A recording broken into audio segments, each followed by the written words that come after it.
What is happening, team? Coach Ishak with HawkFit Coaching and Legion Athletics, and your host for today's episode of Anabolic Radio. I'm joined today by Brian Miner, head coach of BD Miner. How are you doing today, Brian? Good. How are you doing? I'm doing well. I'm doing well. Thanks for asking. I know we chatted a little bit before we opened the episode up. And to start this off, guys, we have quite a treat for you all. For the basis of this episode, we will be chatting about periodization, structuring your training, and different means for which you could achieving progression throughout the course of a mesocycle or training block.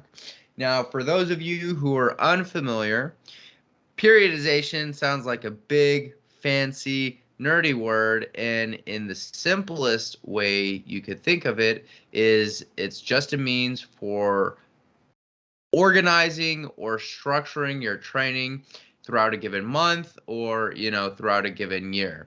To add on to that, Brian, would you like to define what a mesocycle is and the basic structure for which we could create a mesocycle? Yeah. So, I mean, a mesocycle is basically, often synonymous with like a training block. And usually, a block or a mesocycle is going to be a period of, probably on average anywhere from 4 to 8 weeks. Certainly can extend, beyond that depending on the individual. But usually within a mesocycle, there is an overall theme of, you know, a set of adaptations that you're trying to, enhance. And, like you alluded to, that it's part of a periodized plan that's striving to optimize like the downstream, like long-term big picture outcome. So like I like using strength, when we look at, explain periodization, because I think it has more, I guess it has more research looking at it when it comes to periodization. But there's, early stages, like you might focus on a, a volume block, something where you're focused more on the developmental avenues of strength. You're increasing your capacity to express strength, through addition, of muscle tissue. So, and then, downstream of that, you may have like that block is intended to sort of potentiate the effects of, a more intensity or neurologically driven block where you're trying to bias, like I said, the more neurological avenues for strength expression, and the coordination at high intensities, and then in that phase, it's like you've sort of dialed back the volume a bit to a point where you're trying to maintain the muscular adaptations from the prior phase while still freeing up some resources to ramp up intensity a bit to express or enhance the adaptations that are going to help you make use of that capacity. It's like you look at bodybuilders that are really muscular, and they may not be as strong as a lifter who's focused mostly on intensity. They could have a lot more muscle mass, but it's like you put someone with a lot of muscle mass and transition them to a more like intensity driven program, they're going to see some pretty large increases in strength. So and with hypertrophy, it gets a little bit less, I think the story can kind of shift a little bit, because you're not necessarily using periodization as a means to increase strength necessarily. Muscle growth is the adaptation that you're trying to get, and strength is more. Strength is not an adaptation necessarily. It's not a physiological adaptation. It's like the expression of multiple adaptations. On the morphological front with connective tissue, muscle hypertrophy, and on the neurological side with rate of force development, motor unit recruitment, I mean, coordination, et cetera. So, um, so one of the, a strength periodized model is going to look more at expressing adaptations, whereas a hypertrophy periodized model is going to be seeking specific adaptations for, a long period of time. And so you're managing the variables to, I think, more so make it sustainable in practice than anything Mm, else. mm. Those are great points. Those are great points. Now, as someone listening, you're probably like, what's a mesocycle? So yeah. What's periodization? So we're delving far past the point of, okay, I don't have a training program. This is for the people that, you have a training program, you're pretty serious about maximizing, your progress. And there are different ways you could structure a mesocycle, like Brian just mentioned. You could have a strength based mesocycle, you could have a hypertrophy based mesocycle. You could even combine, different types of stimuli. You could have a strength and hypertrophy based training block mesocycle. But, the most important thing to take into account is it helps us also manage fatigue. So, with regards to a mesocycle structure, we know that could range anywhere from 4 to 6-ish weeks. And with regards to fatigue management, do you think that it is inappropriate to be sort of reactive with our, implementation of deload? Something that we use more proactively?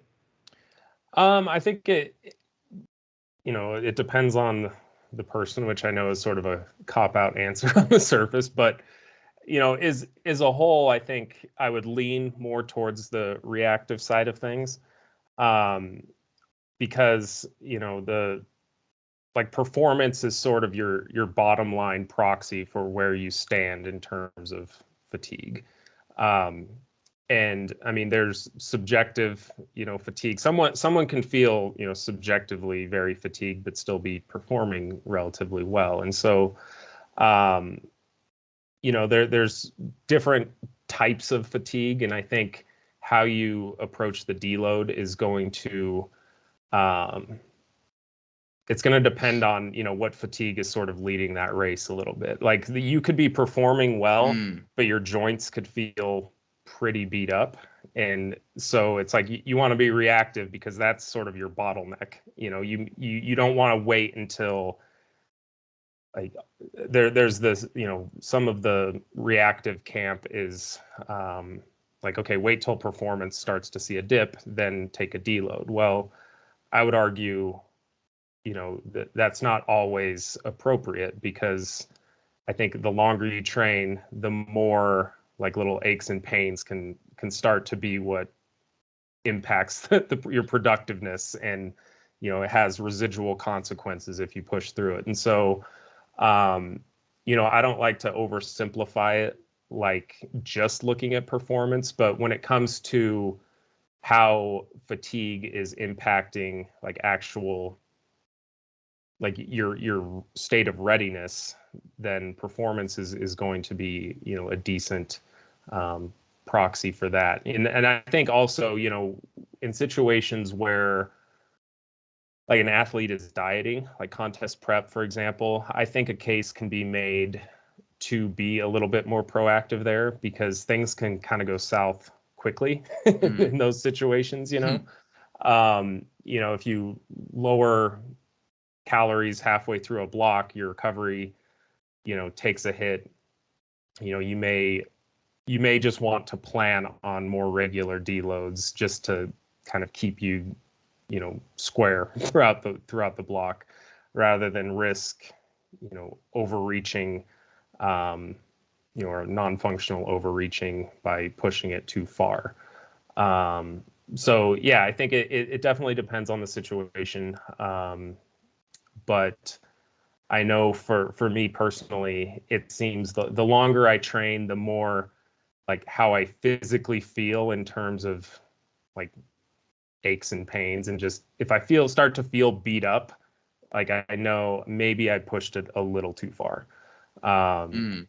and I think from a practical side, that works. That's probably true for a lot of people.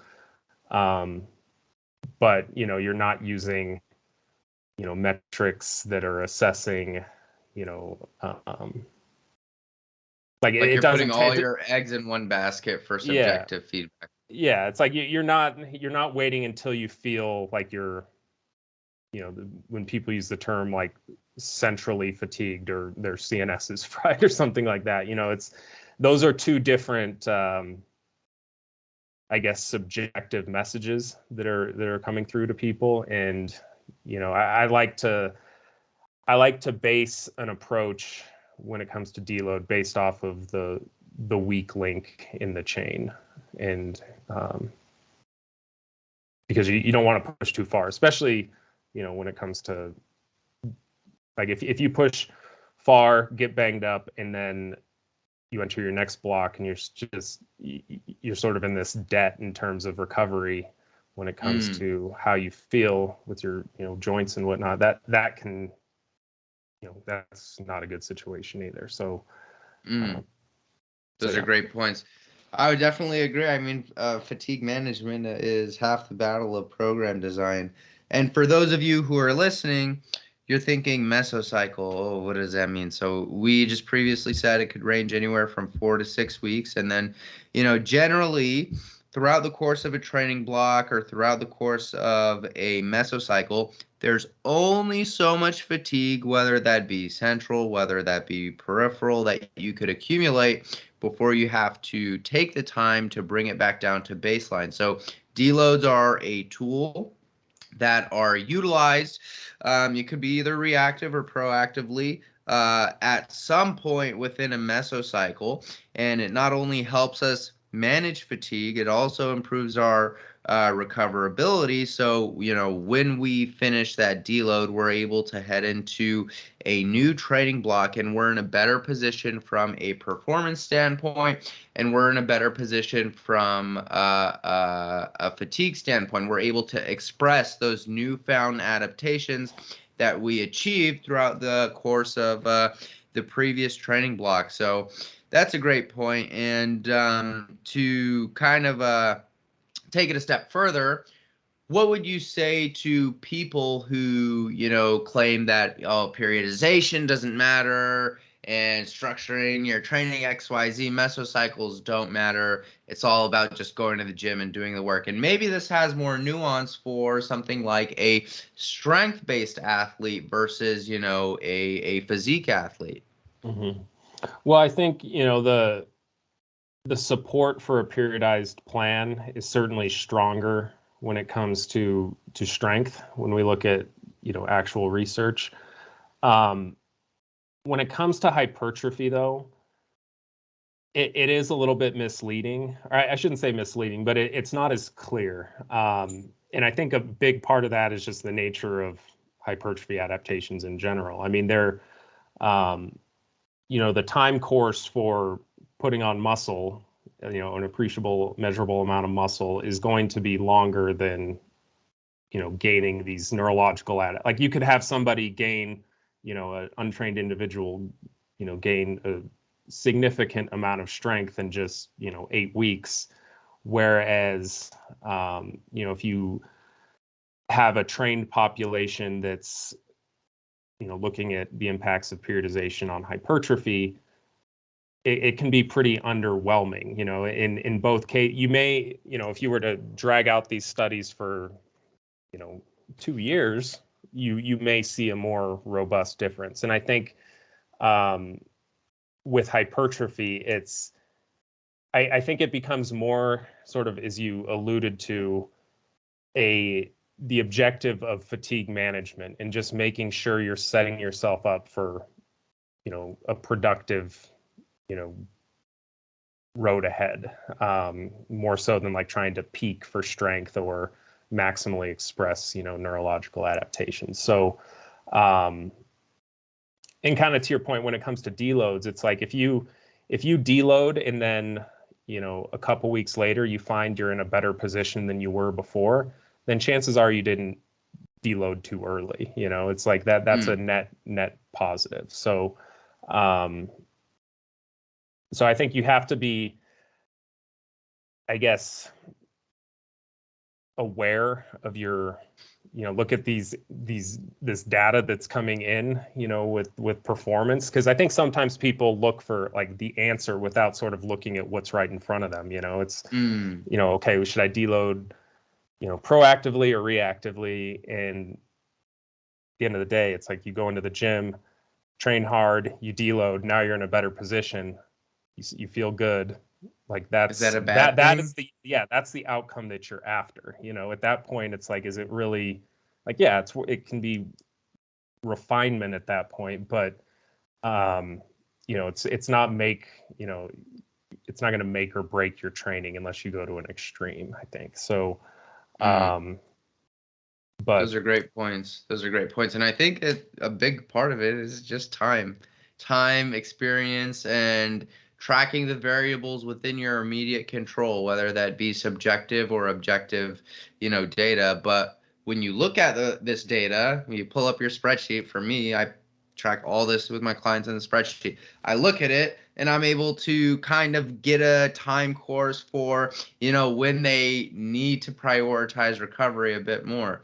And I know, we previously touched on overreaching and whether that be functional overreaching and non-functional overreaching. So why don't we go ahead and give the audience some insight as to the difference between those and how leading into a state of non-functional overreaching, not only takes a little bit more time to try and get there, but it is also probably, you're shooting yourself in the foot by getting there. yeah, so the like functional overreaching, I sort of like to look at it in terms of like the fitness and fatigue model, and it's your fitness is going up, fatigue might be going, like, we know that fatigue dissipates faster than fitness. So as we train and fitness is, slowly coming up, fatigue might be is going to be outpacing it if you're going to eventually have to deload. um, you know, Functional overreaching would be like, let's see how far we can push this ceiling for fitness and still allow, like, fatigue might start to outpace it pretty significantly to the point where your net performance is, your readiness is down. Like you may see a short-term regression in performance, but you've also been able to push that ceiling as high as you can. Then you can take your deload, and now your ceiling is a little bit higher. Um, and the difference between the two, your performance is going to be enhanced. But it's more like, okay, I'm willing to accept this short-term consequence of additional fatigue for bringing my fitness level up a little bit further than I may otherwise, and I'm banking on fatigue being able to um, dissipate fast enough to see this net increase. And then I think for like non-functional would be, maybe you push too far where, fatigue levels are starting to come up to the point where performance is, it's down, but maybe it's down to the point where you're no longer, not only are you not able to maintain or, drive up that fitness level a little bit, but you're like so fatigued and performance is down enough where maybe you actually regress a little bit. And so it's like you're not getting the return on your investment when it comes to, the adaptations that you're after, because you've just sort of pushed that fatigue too high, and then now it's affecting your ability to, not only drive forward the adaptations, but you're actually seeing that capacity start to come down a bit. And it can be a fine line. I mean, I think I'm not a huge, I guess, sort of looking at the idea of using like your bottleneck for fatigue to sort of dictate your deload approach. I'm not a huge fan of like seeking out overreaching for hypertrophy.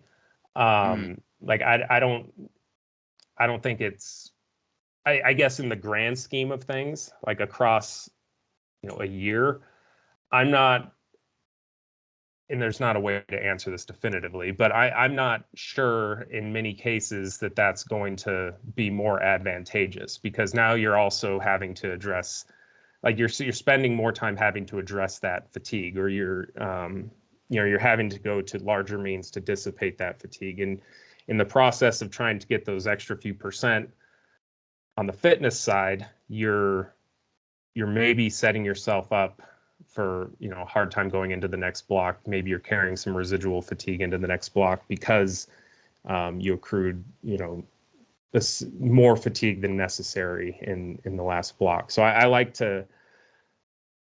guess I like it to be a more sustainable approach. I think, I sort of Mm, look at it overreaching is kind of, it's like investing, it's like you're taking a little bit of a gamble in some cases, hoping for, a larger payoff. And, um, it's sort of like a more, my approach would be more like a conservative portfolio of investing. It's like mm.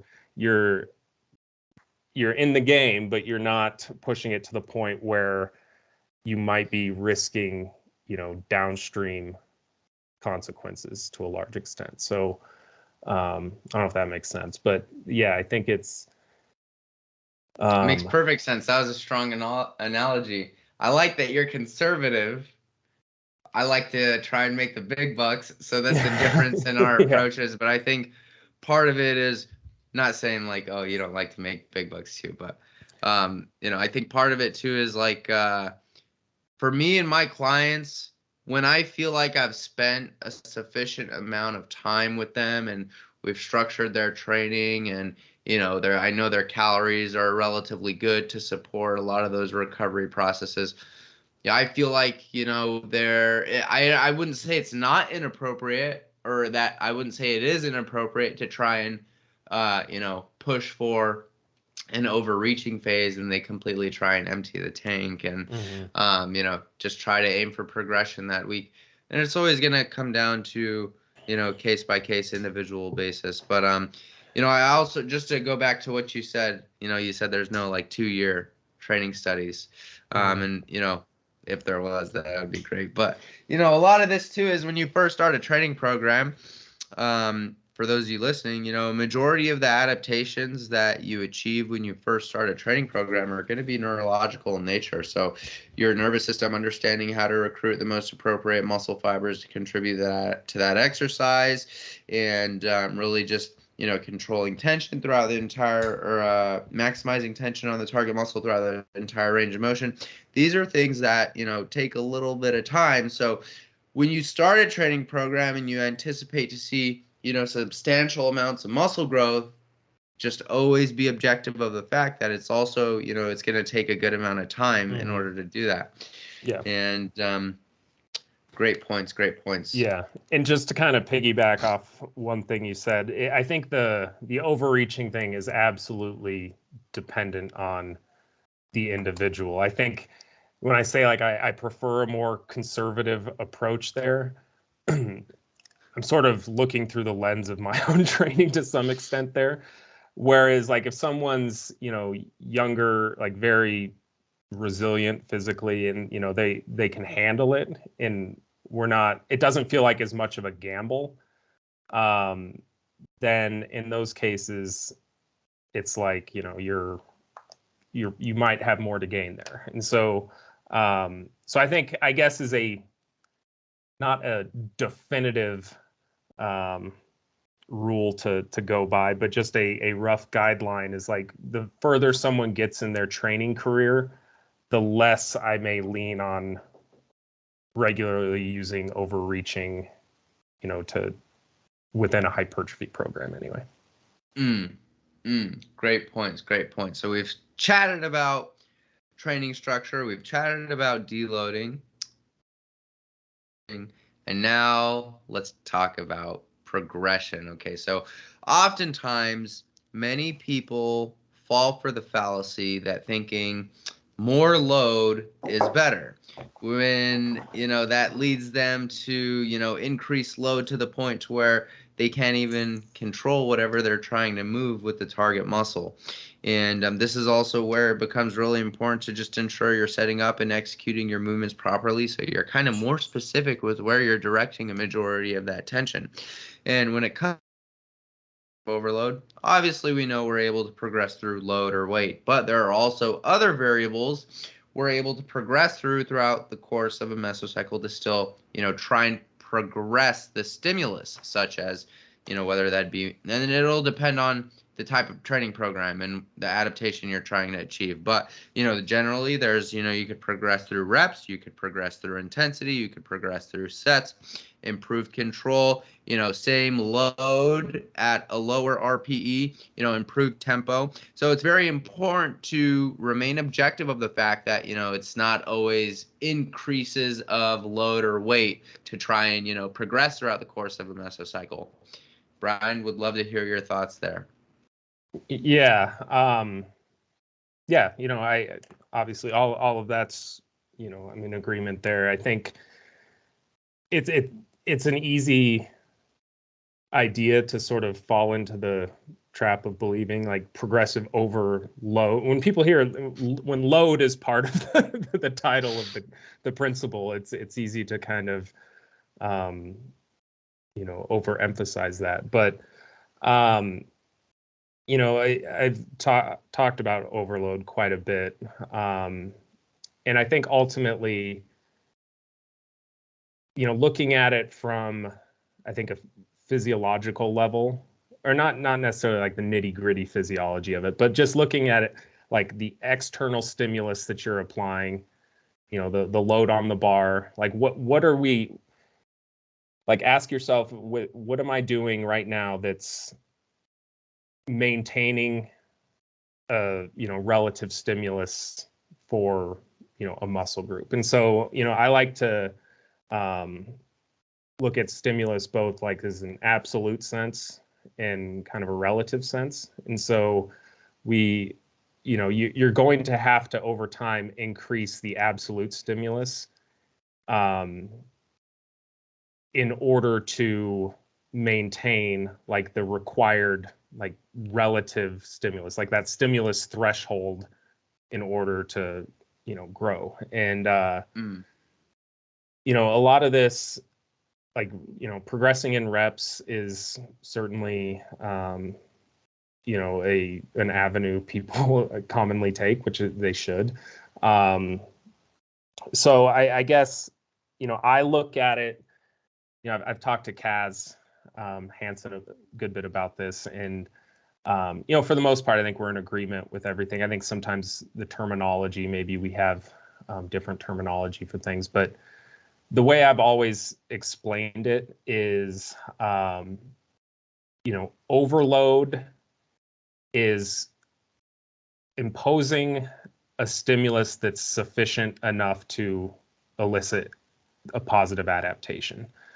And that is going to be, that's not a spot on a map. And so, going in, like, there, we know for volume, there's this effective range for volume. You can like use, to borrow like Mike Israel's terms, like your minimum effective volume, like your maximum recoverable. So it's like we have this window, and we're trying to, it's like a bell curve. And to optimize gains, it's like we kind of want to hang out in the middle. But you don't have to be progressing the stimulus every session in order to do that. Like, there's some leeway there. All we need to do is make sure that we're, in order to make progress, that is make sure that we're doing enough to sort of stay above that x-axis, if we're looking at the bell curve. And ideally, to maximize progress, doing enough to sort of maintain, the middle of that curve as best we can. And so, so progressive overload is more, I differentiate between the term progressive overload and overload sometimes. And that's because I think progressive overload is more your ability to like observe this progression in performance based off of the adaptations that you've acquired. So Sorry to cut you off. there's no principle of progressive overload. It's principle of progression. It's principle of overload. But I don't know. I mean, I've always heard it as I think it just depends on who you're talking to. I think in some cases I mean, there's significant overlap there, but potato. yeah. But I mean, I've always looked at progressive overload is a principle in itself, but I guess that's sort of meshing the two together.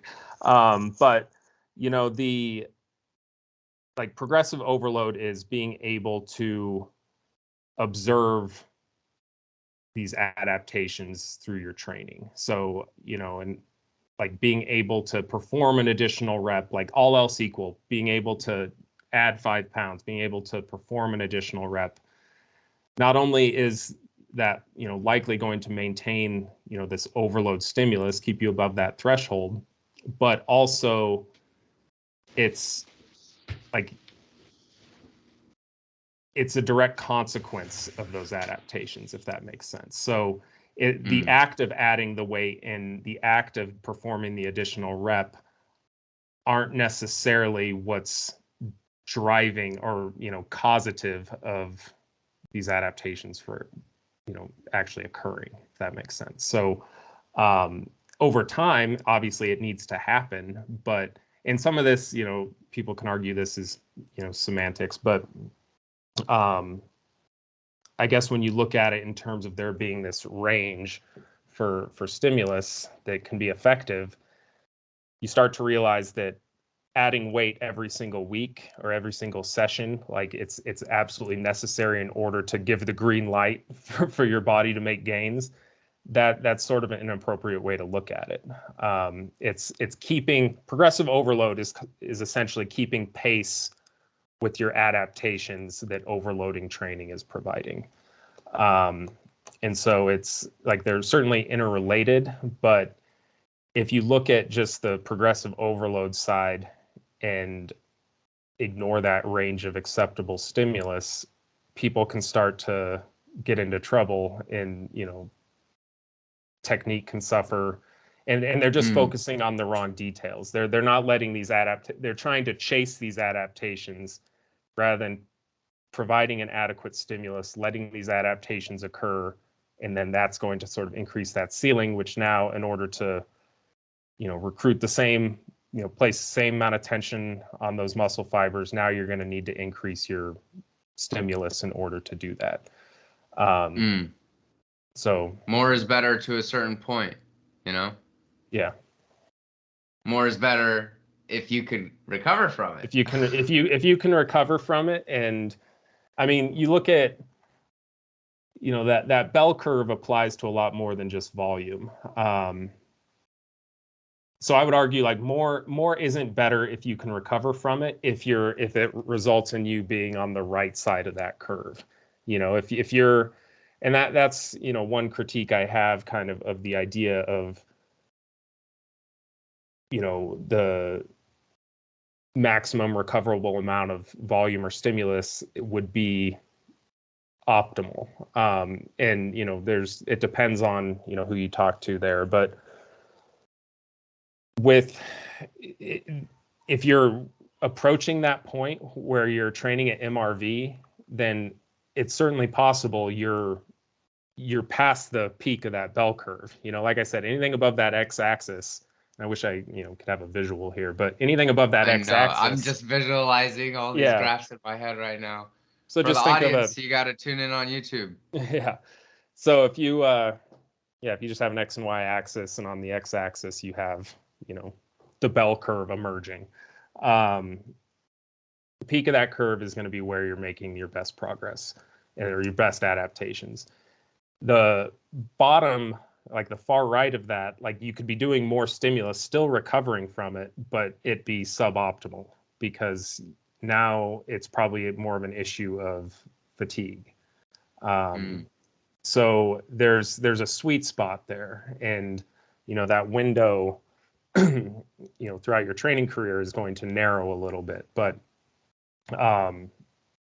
so yeah, I guess I would disagree with the idea that more is better as long as you can recover from it, because we know that's not necessarily true for volume. We know that there's, people can still make, in research that's, looked at low volume, moderate volume, and high volume, and the moderate group is, making the best gains, but the high volume group is still making some gains, then it's, I mean, that kind of illustrates that point.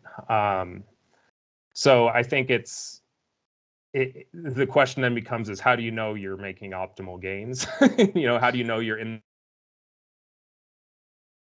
the middle? That's tricky, and that is when you start to lean on personal anecdote and your experience as a coach, and it's that point is going to be a little bit different based on the individual. So Great points. Great points. Everything is individual and context dependent. And I've always thought it's the smarter way to ensure that once the quality of work is there, and that things such as your setup, your execution are standardized, once you know that the quality is there, then it makes it a bit more appropriate to start progressing through other training variables. But it's very rare that I have a client that I'm consistently increasing, and I know there's different approaches, and people are totally fine. I think at the end of the day, the work speaks for itself. But anyways, um, I've always thought it's just a smarter approach to keep quality, make sure that the quality is, the common denominator. And then, you start progressing through different training variables. So you're just not accumulating, excess fatigue. And those are all great points. And I know that, we've chatted a bit about periodization. We've chatted a bit about progression. You're going to have some people that say none of this matters. And, I think ultimately the one thing to always keep in mind is that your training should be fun. Your training should be enjoyable, and it should be structured in a way to where you could keep it sustainable long term, because what's the point of going hard on a training program that you follow super consistently only for 12 weeks or 16 weeks, only to fall off the wagon and regress to not even following anything. So I'd love to hear your thoughts there on the enjoyment aspect and fun aspect that training should be. yeah, I think it's not always going to be fun. It's definitely not always going to be fun, but if you've been doing it a long time, it's enjoyable enough to keep you coming back, so that's the important thing. um and there's times where it's a ton of fun. um I think the longer somebody trains, the more sort of keeping things interesting helps keep the individual along for the ride, um, and you can do that. Like, hypertrophy is a very pliable goal. Like, there's a lot of ways you can go about structuring, a hypertrophy program, and a lot of different exercises you can use. And so I think in that regard, it's that it's easier to keep things interesting and with a goal like hypertrophy than maybe it is a goal, like a power lifter, because, unless somebody's injured and they're just trying to do the bare minimum of like the big three, like chances are you're going to be doing those lifts on a regular basis, multiple times a week in many cases, and or in most cases, especially like when peaking for a meet. So like that can become pretty mundane, but that's also sort of what's required for that goal. And so I think with hypertrophy, having this larger palette to work with is nice. And I think that's something that personally I'm starting to appreciate more. So, and you kind of talked about pushing hard, and then making sure in the short term, if you're pushing, making sure that you're setting yourself up for success, and you're setting yourself up for quality training after that. And I don't know if you're I just, when you were talking about that, I thought of an example. Like, did you ever, it's not as popular now, but the Smolov squat program, have you heard of that before?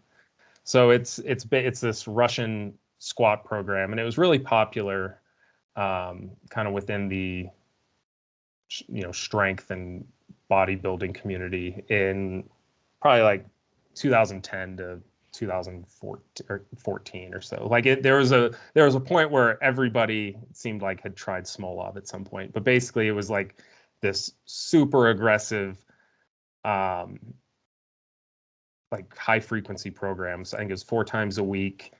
I think it went like 3 by 3 by 9, 4 by 7, 5 by 6, or 5 by 7 by 5, and then like 10 by 3. So it was like just an obscene amount of volume and intensity.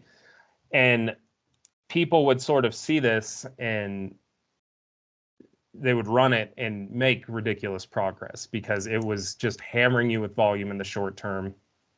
And a lot of this, like that's a prime example of like an overreaching program. Like it was a 3 week, like the base mesocycle was like 3 weeks long.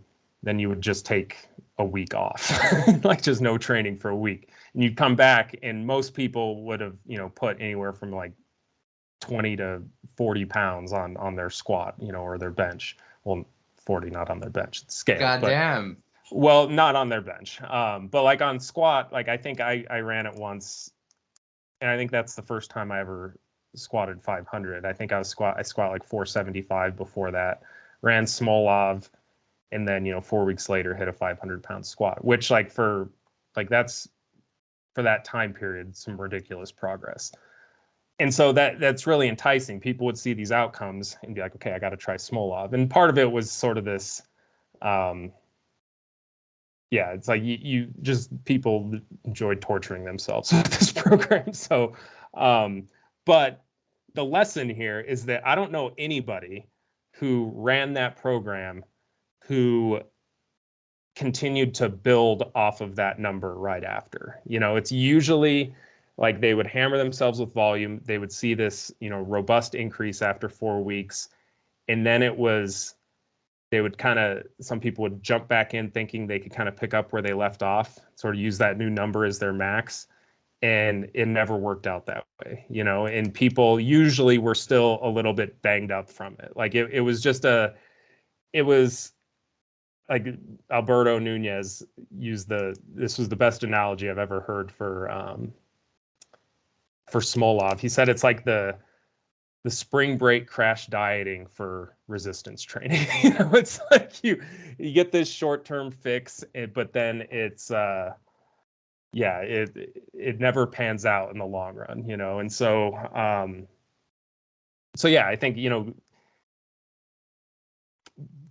redlining it in your training can not only burn you out, pretty quickly, but it's usually not setting yourself up for success big picture. And there's a time and a place. There's a time and a place to be assertive, and there's a time and a place to kind of just cruise along making incremental progress. And I would argue the majority of your time should be spent in that middle ground where you're not deloading, but you're also not working at MRV. And, it Mm, seems we have data to support that as well. mm. Those are great points. Those are great points. And it's just like life, right? There are phases where, things are great and we're able to, give it our all. And then there's also phases where we got to just be aware and pull back on the gas and be easy. And same thing goes for our training. And I know you said it's not always going to be fun.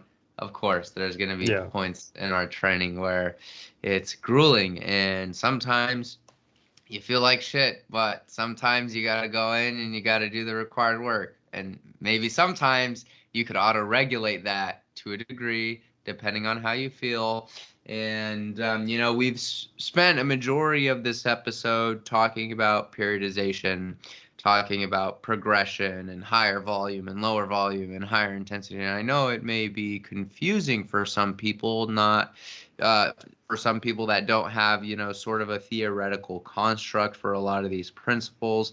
But ultimately, it's important to keep in mind there's so many different ways you could get to the same end goal. All roads lead to Rome. So you really ultimately figure out what road works best for you based off of enjoyment, preference, time, and of course, your goals.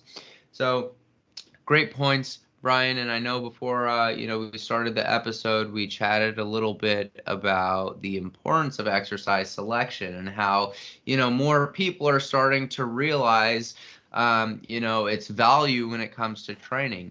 So something we don't have is studies investigating the long-term outcomes of some of these more quote unquote optimal exercises. So I would love to hear your thoughts there and the importance of it based on your training level of advancement. Yeah.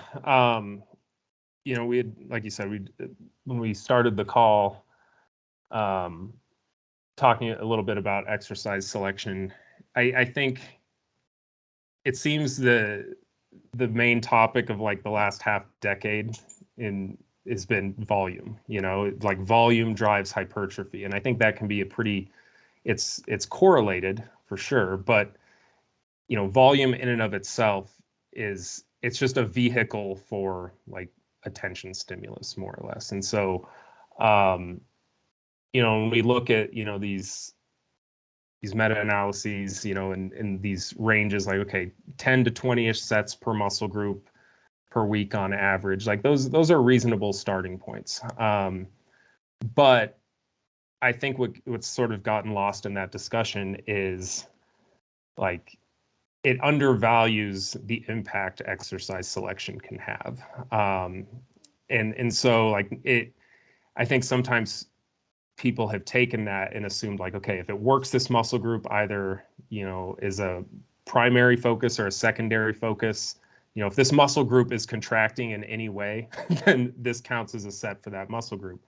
And in the research, that's sort of been how it's qualified. And so it becomes, in application, it like you still want to apply it in a manner that it was examined in the research. So it's not like, okay, well, 10 to 20 sets, okay, that means I want to do 20 sets for my bicep isolation and then do a bunch of rows on top of that. That would be like misapplying the principle.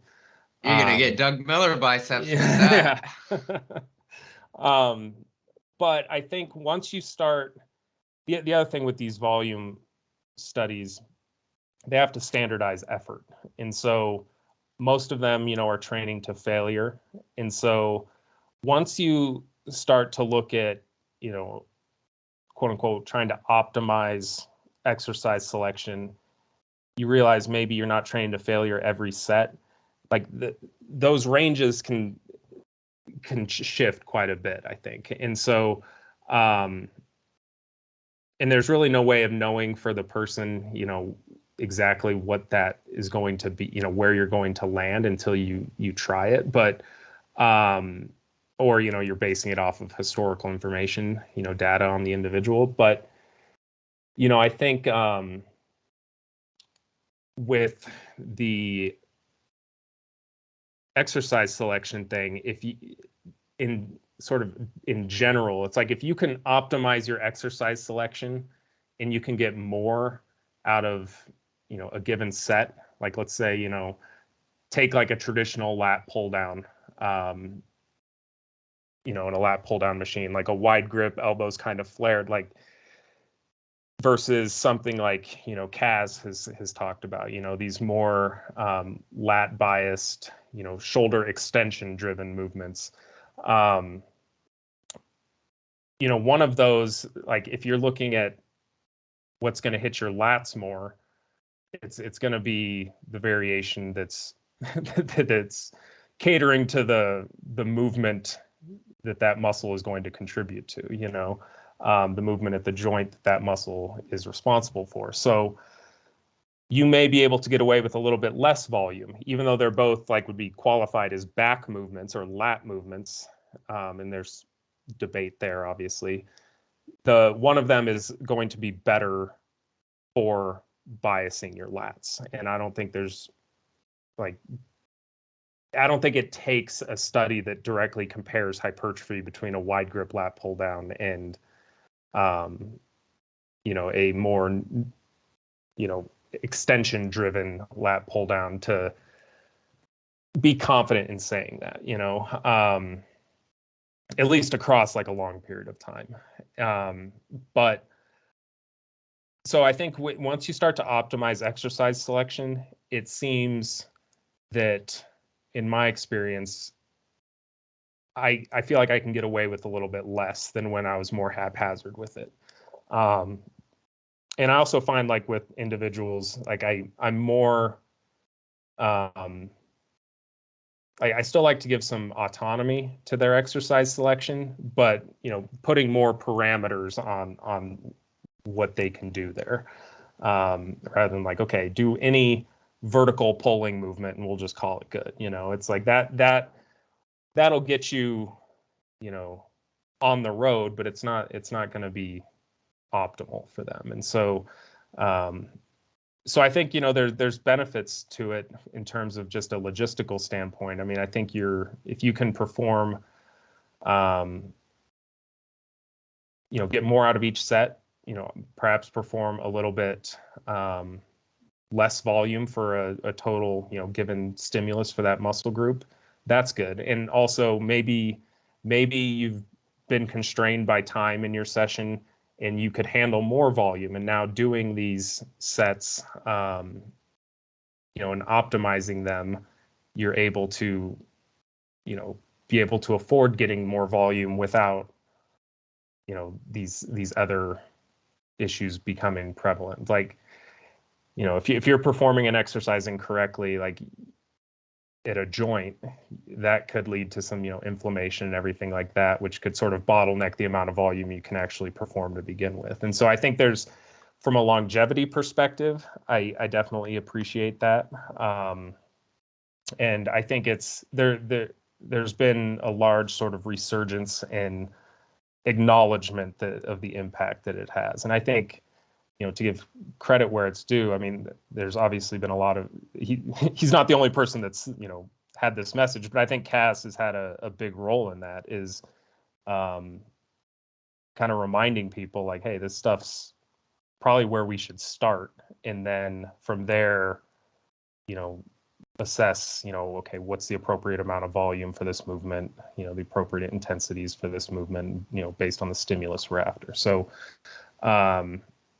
so yeah, I think it used to be sort of, I would kind of put it at the bottom of the pyramid in a sense now, rather than closer to the top. And that can be debated, depending on the person, but it seems with more advanced training age, it does seem to have an impact. And I know, like in my own training, like having more intent behind the exercise selection, like even though I'd consider myself, an advanced I mean, I've been training since I was 16, and so I'm 37 now. So it's been a while, but I've noticed more progress, like especially like the back movements, like those. I learned like I had a lot of refinement I could do in terms of exercise selection. And I think in the past few years, I've made more progress there than maybe I had in the, 7 years prior. So it's, so I think that's good news. If you're an advanced trainee who's hasn't really paid much attention to that, or it's sort of been an afterthought, I think that can spur some additional progress, just refining your exercise selection.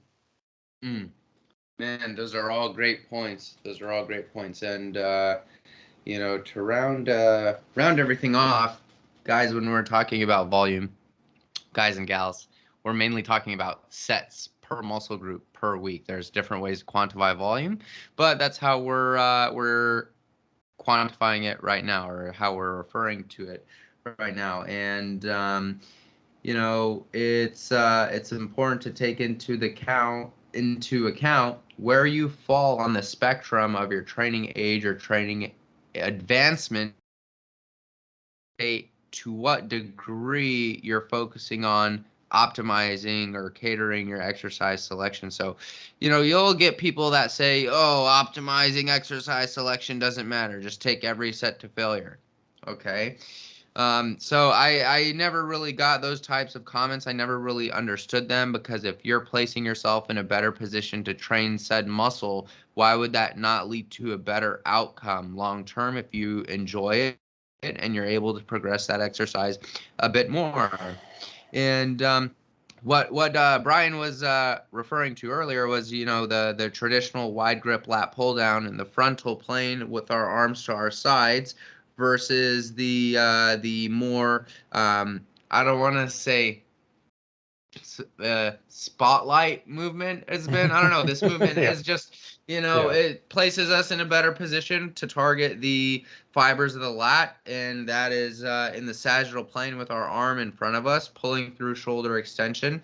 And it's not that the ladder, okay, or the sagittal lat pull down will provide us with quote unquote more lat. It likely will, and the wide grip lat pull down will still get some lat from that. But the one where our arm path is in front of us will likely provide us a better path of motion.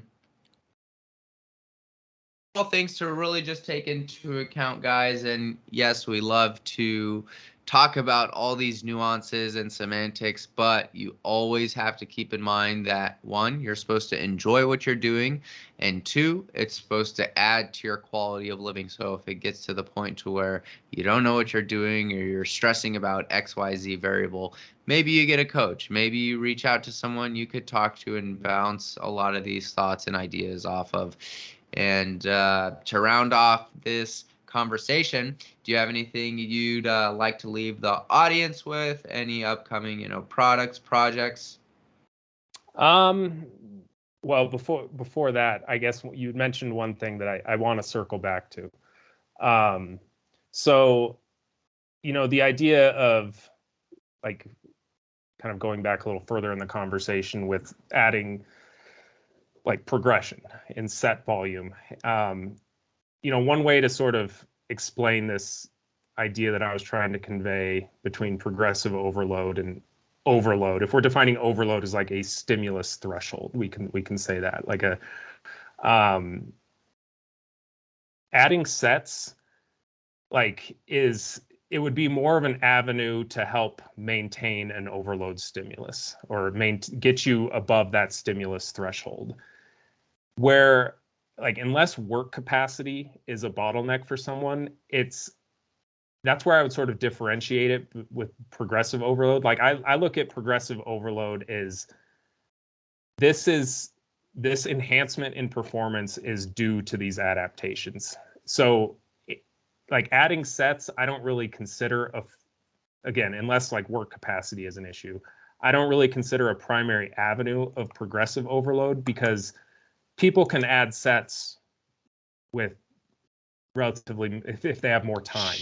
you know Shit quality work too, yeah, yeah. So, like, you can add sets, and it's increasing your stimulus, but it's not necessarily evidence that you've improved, or evidence of adaptations, again, unless work capacity was the adaptation that you're after, and you're controlling rest intervals, or trying to Mm. perform a certain amount of work in a certain amount of time. So there's caveats there, but um, I think that might help convey that point a little bit better. That, if you're improving in the gym, it's because of adaptations that have already occurred. Um, and with exercise selection, and using, it's not to say adding sets is bad. Like, I think there's definitely a time and place for it. Once you refine your exercise selection, you may find, or I guess, let's say you haven't paid much attention to exercise selection in the past, and you're thinking, okay, I think I need more volume now, or you've sort of stagnated in your training. It's like, okay, should I add sets to, bump me back up above that stimulus threshold, so to speak? I would first audit your exercise selection before you do that, because you may find if you can get more out of the same amount, or potentially even less with a refinement of that. So I think, yeah, that's something, when we look at these acute training variables, exercise selection and sets, I think they're largely, sets that should be influenced by exercise selection to a large extent. So, yeah, I just wanted to, mention that. Yeah, other than that, what was your original question? Amazing. That was awesome. Thank you for that. Just anything you'd love to leave the audience with. Um, I mean, not at the moment. I guess I appreciate you having me on. Dude, thank you for coming on. Yeah, if anybody has any Appreciate it. questions, they can, I guess, just hit me up on Instagram or websites, myojournal.com. I'd be happy to, answer any questions any listeners have. Awesome. Go give them a follow on social, guys. Posting more. And thanks again for coming on, brother. We'll talk soon. All right, thanks.